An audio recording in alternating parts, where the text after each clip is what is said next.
The message came at midnight. Every screen on Earth went dark for 3 seconds. Then the face appeared. It was not human. The creature had gray skin, 4 eyes arranged in a diamond pattern, and a mouth that seemed too wide for its skull. Behind it, 1,000 warships floated in perfect formation. "People of Earth," the creature said. Its voice was cold and flat.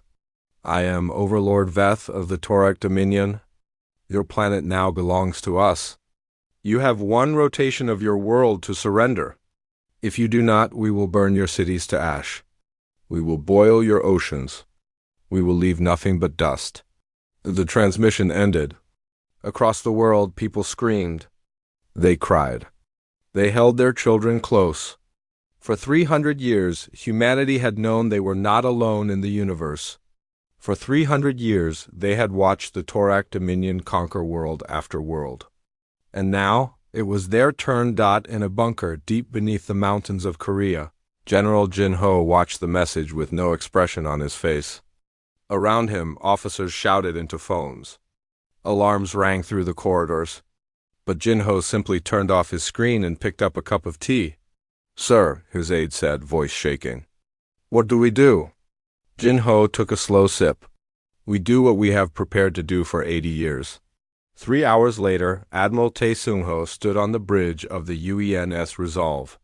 The ship was hidden behind Jupiter along with 39 others. From the outside, these ships looked old and weak. Their hulls were scratched. Their engines made strange noises.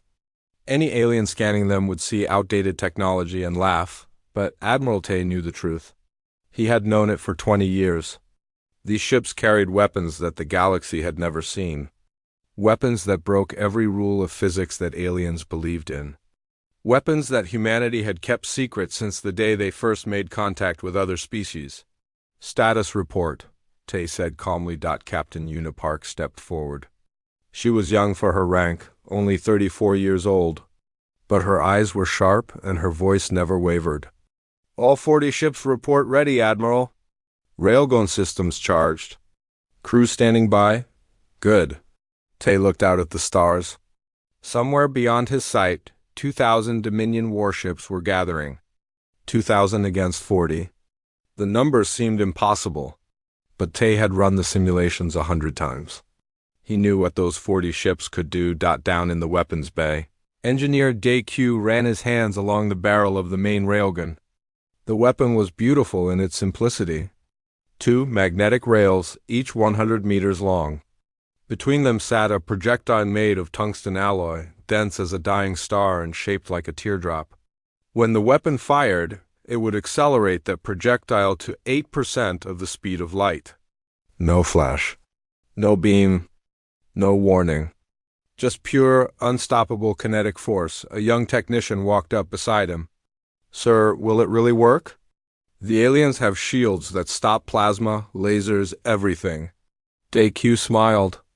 "Their shields absorb energy. They convert heat into harmless radiation. Very clever technology." He patted the railgun barrel. "But this is not energy.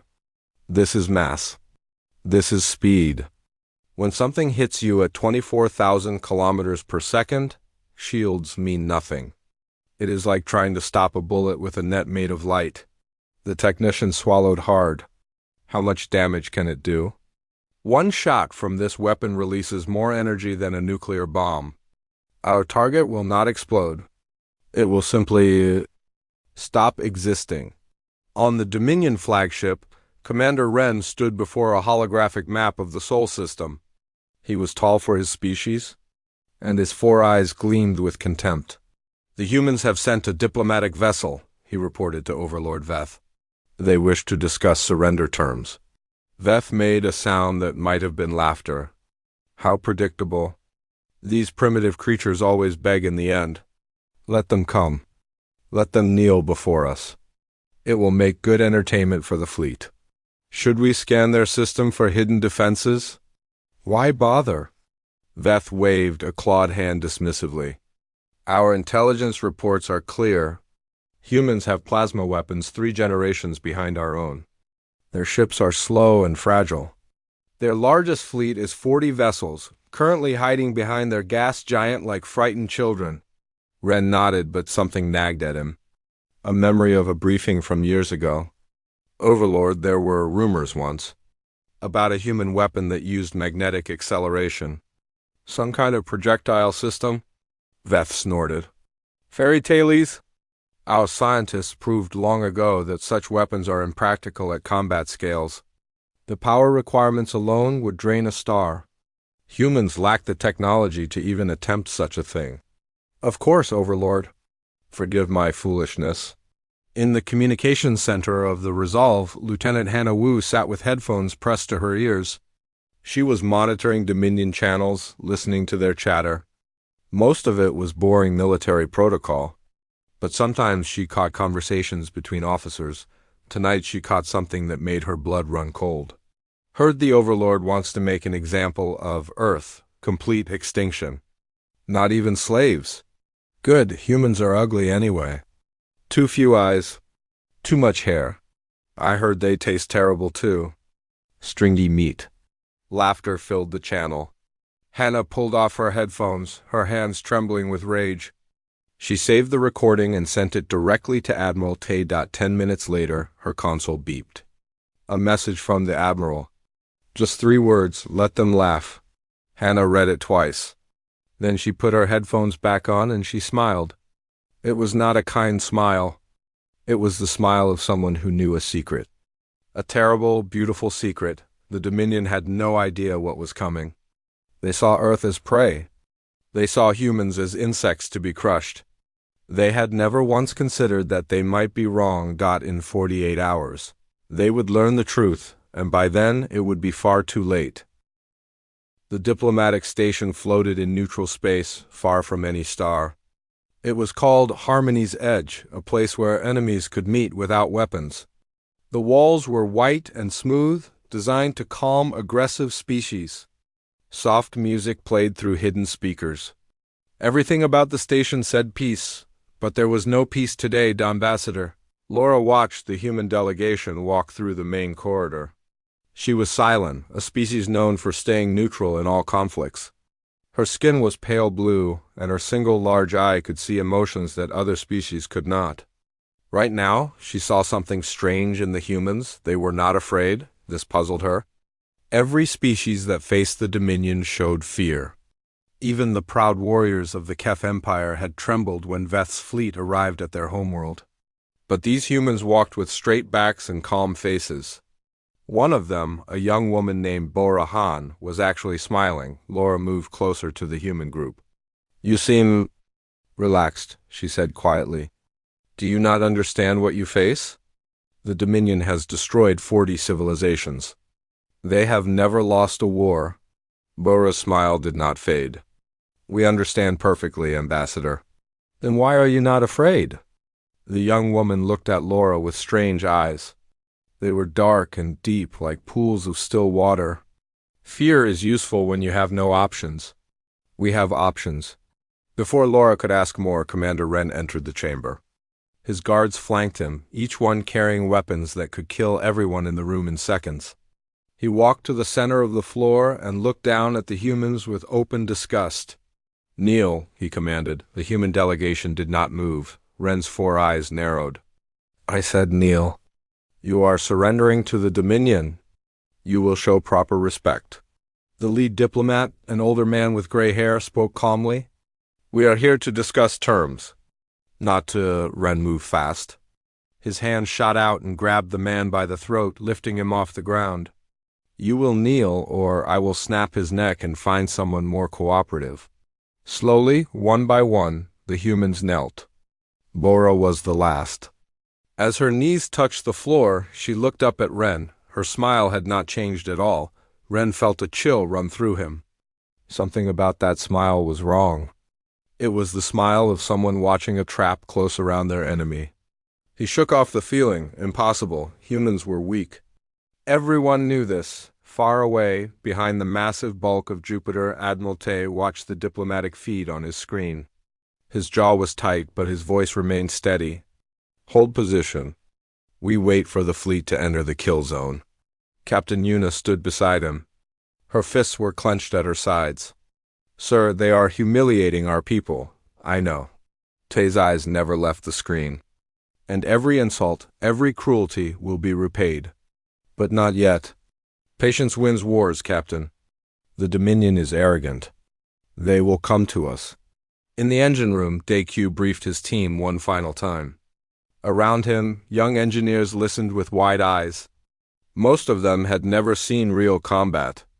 They had trained for years, but training was not the same as war. When we fire, Day explained, everything must be perfect. The railgun generates enormous heat. Our cooling systems will work at maximum capacity. If anything fails, the weapon could melt itself. He paused. But the weapon will not fail. I built it myself. I tested every component 1,000 times. Trust the machine and it will not let you down. A young woman raised her hand. Sir, what happens if the aliens fire back? Their plasma weapons are powerful. Plasma is fast, but it is not instant. Our navigation team has calculated every possible attack angle. We will move before their shots can reach us. We are smaller than they are, and we are faster. They cannot hit what they cannot catch. The woman nodded, but fear still lived in her eyes. Day put a hand on her shoulder. I will tell you a secret, he said softly. I am afraid too. Every person on this ship is afraid. But we are also ready. We have prepared for this moment for 80 years. Our grandparents began this work. Our parents continued it. And now we will finish it. On Harmony's edge, the negotiations were ending. The humans had agreed to surrender. They would disarm their fleet. They would allow Dominion forces to land on Earth. They would become slaves. Like so many species before them, Commander Wren was pleased. He dismissed the humans with a wave of his hand and returned to his shuttle. As he walked, Ambassador Laura stepped into his path. You should be careful, she said. Wren laughed. Careful? Of humans? They just knelt before me like trained animals. They knelt too easily. Laura's single eye studied him. I have watched many species surrender. They cry, they beg, they rage against their fate. These humans did none of those things. They accepted everything without emotion. That is not natural. It is weakness. Nothing more, or it is strategy. Laura stepped aside. I have warned you. What happens next is not my concern. Wren walked past her without another word. Foolish Cylon, always seeing shadows where there was only light. Humans were primitive. Their defeat was certain. History had already been written. He boarded his shuttle and returned to the flagship. Within the hour, Overlord Veth gave the order. The fleet would jump to the Sol system immediately. There was no need to wait. The prey had already surrendered. 2,000 warships engaged their jump drives. Space twisted around them. Stars blurred into lines of light.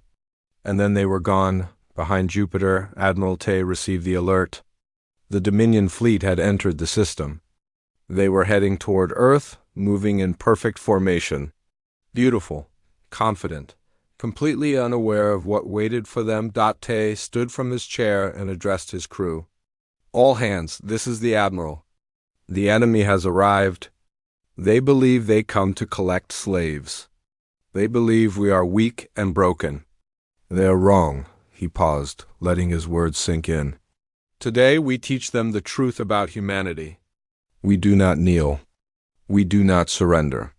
We adapt, we survive. And when someone threatens our home, we hit back so hard that they never forget it. The crew was silent. Every eye was fixed on him. Prepare for combat. We attack in 4 hours. Make me proud. The ship hummed with energy as systems powered up. In the weapons bay, the railguns began to warm. In the engine room, DQ watched his instruments with calm focus. In the communications center, Hanawu monitored enemy channels. Waiting for the perfect moment, the wolves were ready. Soon, the hunt would begin. The Dominion fleet arrived near Mars in perfect formation. 2,000 warships arranged in a pattern that spoke of centuries of conquest. At the center floated the flagship, a vessel so large it had its own gravity. Overlord Veth stood on its bridge, looking at Earth through the main viewport. Such a small planet. Such fragile creatures living on it. He almost felt pity, almost. "Open a channel to the planet," he commanded. "Let them see their new master." His image appeared on every screen on Earth once more. Billions of humans watched as he spoke. "People of Earth, your leaders have surrendered. Your fleet hides like cowards behind your gas giant. In 1 hour, my ships will enter orbit around your world. Any resistance will be punished with death. Any city that defies us will be burned. This is not a threat. This is a promise." He ended the transmission and turned to Commander Wren. "Have the humans responded?" "No, Overlord. Their communications are silent, probably crying." Veth made a sound of disgust. "Prepare the landing forces. I want troops on the ground before their sun sets." Deep in space behind Jupiter's massive shadow, Admiral Tay watched the Dominion fleet on his tactical display. 2,000 red dots moving slowly toward Earth. His own fleet showed as 40 blue dots, hidden from enemy sensors by the planet's magnetic field. "They are in range."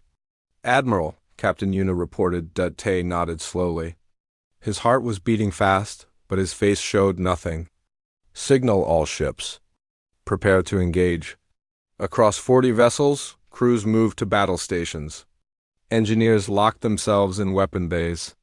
Pilots gripped their controls.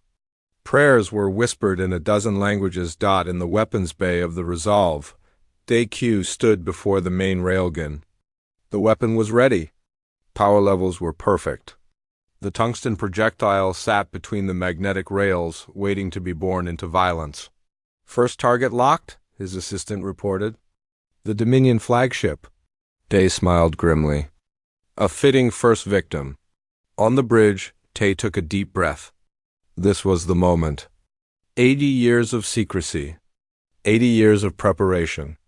80 years of pretending to be weak while building the greatest weapon in galactic history. "All ships," he said, his voice calm and clear. "Release the wolves." 40 railguns fired at once. There was no flash of light. No beam of energy. No sound in the vacuum of space. Just 40 tungsten projectiles, each one accelerating to 24,000 kilometers per second in less than a heartbeat. They crossed the distance between Jupiter and Mars in moments, invisible to any sensor. Too fast for any eye to follow. The first projectile hit the Dominion flagship. For 1 microsecond. Nothing seemed to happen. Then the kinetic energy released. The flagship did not explode. Explosions require fire, heat, time. This was different. The ship simply ceased to exist. Where there had been metal and glass and living beings, there was now only expanding vapor and light. Commander Wren, standing on a nearby cruiser, watched his overlord die. His 4 eyes could not understand what they saw. One moment the flagship was there. The next, it was a cloud of glowing particles. No weapon in the galaxy could do that. No weapon should be able to do that. What ... he whispered. What just happened? 39 other ships died in the same instant. 39 clouds of vapor bloomed across the Dominion formation. 39 crews never knew what killed them. Silence filled every Dominion bridge. Absolute, complete silence. Sensors showed impossible data. Energy readings that broke every scale. Damage reports that simply said, total loss, over and over again. Then the second volley arrived. The human ships had already reloaded. Fresh projectiles slid into place. Magnetic rails hummed with power. And 40 more shots screamed across the void. This time, the Dominion crews saw them coming. Not the projectiles themselves, which were far too fast. But they saw the results. Ship after ship vanishing in bursts of light. A carrier gone. A destroyer gone. A battlecruiser gone. No shields could stop it. No armor could slow it. No evasive maneuvers could outrun it. Commander Wren finally found his voice. All ships. Return fire. Target those human vessels. Plasma cannons turned toward the approaching human fleet. Thousands of energy bolts streaked across space, bright and deadly. But the human ships were already moving. They scattered like leaves in wind, dancing through the plasma fire with impossible grace. Not a single shot found its mark. Another volley. Another 40 ships destroyed, Ren screamed orders. He deployed fighters. He launched missiles. He tried every tactic he knew. Nothing worked. The human ships were too small, too fast, too precise. And those terrible weapons kept firing, kept killing, kept turning his fleet into glowing dust. On the Resolve, Admiral Tay watched the battle unfold with quiet satisfaction. Status report. 400 enemy vessels destroyed, Una reported. 0 losses on our side. Enemy fleet is breaking formation. Good, increase rate of fire. Do not let them regroup. In the weapon bay, DayQ worked with fierce concentration. The railgun was hot now, dangerously hot. Cooling systems screamed at maximum power. But the weapon held. Shot after shot it held. Beautiful machine, he whispered between volleys. Beautiful, beautiful machine. On the Dominion cruiser, Ren made a decision. There was no winning this fight. There was only survival. All ships retreat. Jump to hyperspace. Go. Ships began to flee. Some made it to jump points and vanished. Others were caught by railgun fire before they could escape. Ren's own cruiser shook as a projectile passed close, the sheer speed of it creating a shockwave that cracked their hull. Get us out of here, he screamed. His navigator punched in coordinates with shaking hands. The jump drive engaged. Stars stretched into lines. And then they were gone, running from a battle they could not understand. Behind them, the remains of the greatest fleet in galactic history drifted in silence. Vapor clouds glowed with residual heat. Debris tumbled through the void. And in the middle of it all, 40 small human ships floated in perfect formation. Admiral Tay allowed himself a small smile. Signal all ships. Cease fire. Hunt down any survivors. I want prisoners. The wolves had fed well today, but the hunt was not over yet.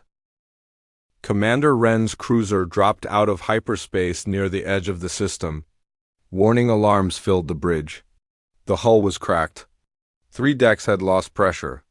Half the crew was dead, but they had escaped. They had survived. Status report, Ren demanded, his voice shaking. Engines at 40%. Weapons offline. Life support stable for now. The officer paused. Sir, I am receiving signals from other survivors. Approximately 200 ships made it out. 200. Out of 2,000? Ren felt sick. In the 3 centuries of Dominion history, they had never suffered a defeat like this. They had never even come close. What were those weapons? He asked, to no one in particular. What did they hit us with? No one answered. No one knew. Back near Mars, the human fleet was finishing its work. Damaged Dominion ships drifted helplessly, their engines destroyed by precisely aimed railgun shots. Admiral Tay had ordered his gunners to disable rather than destroy. He wanted survivors. He wanted witnesses. Captain Una, he said. Take a boarding party to the nearest cruiser. Capture any officers you find. Una nodded sharply. Yes, Admiral. She turned to leave, then paused. Sir, what about the ones who fled? Let them go. They will carry our message to the rest of the galaxy. 20 minutes later, Una stood in the hangar of a captured Dominion cruiser. Around her, human Marines held alien prisoners at gunpoint. The prisoners looked nothing like conquerors now. Their 4 eyes were wide with terror. Their gray skin had turned pale. One prisoner caught her attention. He wore the armor of a high officer, decorated with medals and symbols of rank. Una walked up to him. Name and rank, she demanded. The alien stared at her. You? You are human. Name and rank. He swallowed hard. I am Subcommander Tith, 3rd Officer of the cruiser Eternal Victory. His voice cracked. Please, what did you use against us? What are those weapons? Our shields did nothing. Our armor did nothing. Ships just ... disappeared. Una smiled. It was not a kind smile. You came to enslave us. You threatened to burn our cities and boil our oceans. And now you ask us to explain how we killed you? She leaned close. No, you will wonder. You will have nightmares about weapons you do not understand. That is your punishment for underestimating humanity. On Earth, the news spread fast. People poured into the streets, screaming with joy. The enemy fleet was destroyed. Earth was saved. Against all odds, against every prediction, humanity had won. General Jin Ho watched the celebrations from his bunker with quiet pride. 80 years ago, his grandfather had started this project. 50 years ago, his father had continued it. And now, finally, it was complete. His aide approached with a tablet. Sir, we are receiving messages from across the galaxy. Dozens of species want to open diplomatic relations. Others are asking about military alliances. How interesting. Jinho smiled. Yesterday, no one would speak to us. Today, everyone wants to be our friend. What should we tell them? Tell them we will consider their requests. In our own time. He stood and stretched his old bones. Let them wait. Let them wonder. Let them learn respect. At Harmony's Edge, Ambassador Laura watched the battle footage for the 10th time. Her single eye could not look away. She had seen many wars in her long life. She had seen species rise and fall. But she had never seen anything like this. The door opened behind her. A Dominion diplomat rushed in, his eyes wild with panic. Ambassador, you must help us. The humans have destroyed our fleet. They have weapons we cannot stop. Laura did not turn around. I warned Commander Ren. He did not listen. We need the Silent Coalition to intervene. To negotiate a ceasefire. Why would we do that? Laura finally turned to face him. The Dominion has threatened and bullied smaller species for 300 years. You have enslaved billions. You have destroyed entire civilizations. She gestured at the screen. And now, someone has finally hit back. Why should I stop them? The diplomat's mouth opened and closed, but no words came out. Go home, Laura said softly. Beg the humans for mercy. It is your only hope now. In the weapon bay of the Resolve, Day-Q finally allowed himself to rest. The railgun had cooled. The battle was over. They had fired 112 shots and 112 targets had been destroyed. Perfect accuracy. Perfect destruction. His assistant brought him water. Sir, you should sleep. You have been awake for 30 hours. Day laughed tiredly. Sleep? How can I sleep? I just watched the greatest weapon in history prove itself. My grandfather designed the first prototype. My father improved it. And He touched the railgun barrel gently. I made it perfect. You should be proud, sir. I am proud. But I am also sad. He looked at the weapon with complicated emotions. I built this to protect my home. I hope we never have to use it again. But I know we will. The galaxy is watching now. Some will fear us. Others will try to copy us. And some will try to find a way to defeat us. He finished his water and stood up. That is why I must keep working. Today's victory is not the end. It is only the beginning. On the captured cruiser, a special prisoner was being brought aboard the Resolve. Overlord Veth was dead, vaporized with his flagship, but his second-in-command had survived. Commander Ren had been found hiding in an escape pod, drifting among the debris. Captain Yuna personally escorted him to the hangar. Ren's hands were bound. His uniform was torn and dirty. He looked nothing like the arrogant commander who had forced humans to kneel just days ago when he saw Admiralty waiting for him. Ren's legs gave out. He fell to his knees, not because he was forced to, but because he could not stand. Tay looked down at him with calm eyes. Commander Ren, we meet at last. Please, Ren whispered. Please, I was only following orders. I did not want to destroy Earth. I was just doing my duty. Your duty. Tay's voice was ice. Your duty was to enslave my people. Your duty was to burn my cities. Your duty was to treat us like animals. I am sorry. I am so sorry. Tay was silent for a long moment. Then he spoke again, softer this time. You will live, Commander. You will be our guest for a while. And when the time is right, you will go home.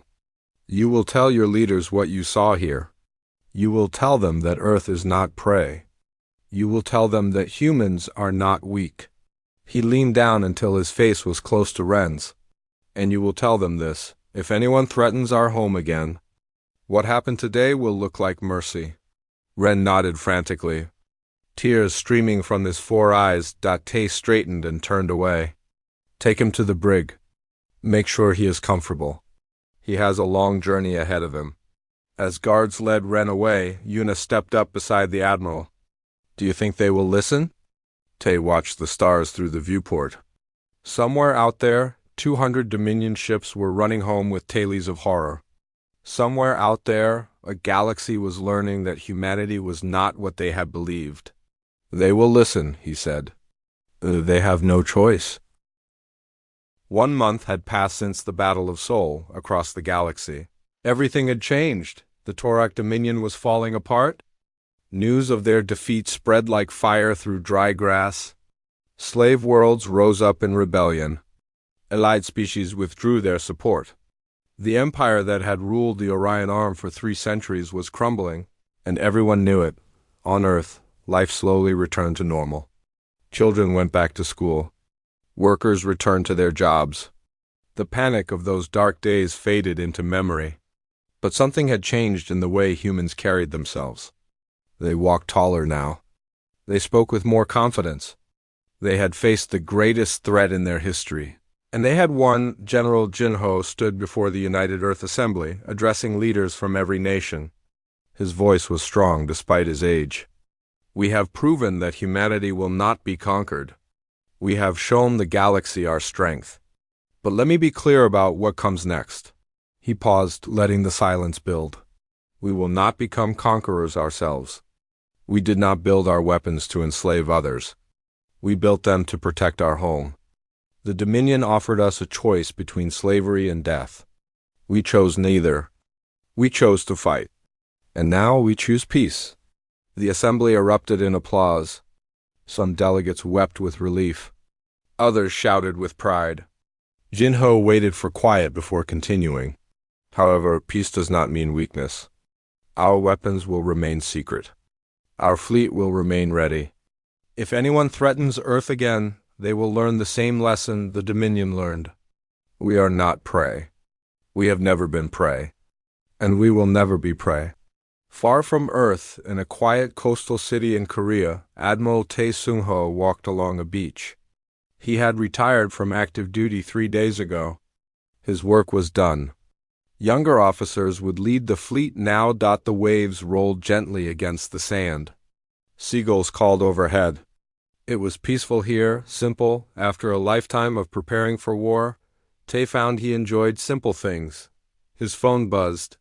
A message from Captain Yuna Park. She had been promoted to Admiral herself, given command of the newly constructed UENS Defiance. The ship was twice the size of the Resolve, with railguns twice as powerful. The new crew is eager, her message read. They all want to prove themselves. I tell them that I hope they never have to. Tae smiled and typed a reply. Preparation without war is the greatest victory. Train them well, let them be ready, and hope they spend their careers bored. On the moon, in the same underground facility where the first railgun was designed, a new project was beginning. Young engineers studied blueprints labeled Project Longbow, the next generation of weapons. Faster projectiles, longer range, greater power. Dae-Q supervised them all. He had refused retirement, refused promotion, refused every honor they tried to give him. His place was here in the lab, pushing the boundaries of what was possible. Sir, a young engineer asked, why do we need new weapons? We already won? Dae looked at him with patient eyes. We won 1 battle against 1 enemy. The galaxy has thousands of species, thousands of fleets, thousands of potential threats. Some will fear us. Some will try to be our friends. And some, he gestured at the blueprints. Some will try to find ways to defeat our current weapons. We must stay ahead. We must always be improving. That is how humanity survives. The young engineer nodded slowly. So we never stop working. Never. Day smiled. But that is not a burden. That is a privilege. We get to protect our people. We get to keep our world safe. What greater purpose could there be? At Harmony's Edge, Ambassador Laura welcomed a new delegation. 3 human diplomats had arrived to establish formal relations with the Silent Coalition. One of them was a familiar face. Lieutenant Hannah Wu, Laura said. No, I apologize. Commander Hannah Wu now, correct? Hannah bowed politely. You remember me, Ambassador. I remember watching you during the surrender negotiations. You were the one who smiled when others would have wept. Laura studied her with her single great eye. I knew then that something was wrong, that humans were hiding something. I just did not know what. Hannah said nothing, but her smile returned. I must ask you something, Laura continued. I have watched many species rise to power. They always become like those who came before them. Conquerors become tyrants. Defenders become attackers. Power corrupts always. Why should humans be different? Hannah thought for a moment before answering. I cannot promise we will be different. I can only tell you what we have learned. For most of our history, humans fought among ourselves. We had terrible wars. We caused great suffering. And through all of that pain, we learned one truth above all others. And what truth is that? That power without wisdom leads to destruction. That strength without mercy creates only enemies. That the hardest fight is not against others, but against the darkness in our own hearts. Hannah met Laura's gaze steadily. We have made many mistakes. We will probably make more. But we try to learn. We try to be better. That is all any species can do. Laura was silent for a long time. Then slowly she nodded. Perhaps you are different. Perhaps not. Time will tell. She extended a hand in the human gesture of friendship. Either way, the Silent Coalition is honored to call humanity an ally. Hannah took her hand and shook it firmly. The honor is ours, Ambassador. In a prison cell on Earth, Commander Ren sat alone. His captors had treated him well. They gave him food, water, comfortable bedding. They had even provided books about human history, translated into his language. He had read them all, trying to understand these strange creatures who had destroyed his fleet. A door opened. Admiral Tay entered, dressed in civilian clothes now.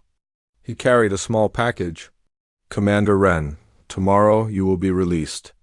A neutral ship will take you to the Dominion border. You will be free to go home. Ren stared at him. You are releasing me? After everything? We have no desire to keep prisoners forever. You have a message to deliver. Your leaders must know what happened here. They must understand that Earth is not a target. Tay placed the package on the table. Inside was a small device, a holographic recorder. This contains footage of the battle. Every second. Every ship we destroyed. Take it to your leaders. Show them what we can do. And remind them that we showed mercy this time. Ren picked up the device with trembling hands. Why? Why spare me? Why spare any of us? Tay considered the question carefully. Because killing is easy. Restraint is hard. We could have destroyed every ship in your fleet. We chose not to. We could keep you prisoner forever. We choose not to. Do you understand what that means? Ren shook his head. It means we are in control. Not just of our weapons, but of ourselves. We choose when to fight and when to stop. We choose who lives and who dies. That power is more terrifying than any weapon because it cannot be predicted or defended against. He turned to leave, then paused at the door. Go home, Commander. Live your life. And every night before you sleep, remember this. Humans let you live. We could have made a different choice. We still could if anyone ever threatens us again. The door closed. Ren sat alone in his cell, holding the recording of his fleet's destruction, and wept. On Earth, the sun was setting over the Pacific Ocean. Day-Q had finally left his laboratory for the night. He sat on a hillside near his childhood home. Watching the colors spread across the sky, his daughter sat beside him, only 8 years old. She did not know what her father had built. She did not know about the battles he had won. To her, he was just her father, tired from work and happy to be home. "Father," she asked, "why are the clouds so pretty?" Day smiled. "Because the light from the sun bounces through them in different ways. Each color takes a different path. Together they make something beautiful." "Will the clouds always be pretty?" He put an arm around her and pulled her close. "Yes, little one. As long as there is a sun, there will be pretty clouds. And as long as there is an earth, there will be someone to watch them." Above them, unseen, a human warship passed silently through orbit. Its railguns were cold, its crew at ease.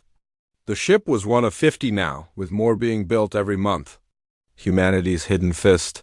Ready to strike, but hoping never to be needed. The wolves slept tonight, but they would always be ready to wake.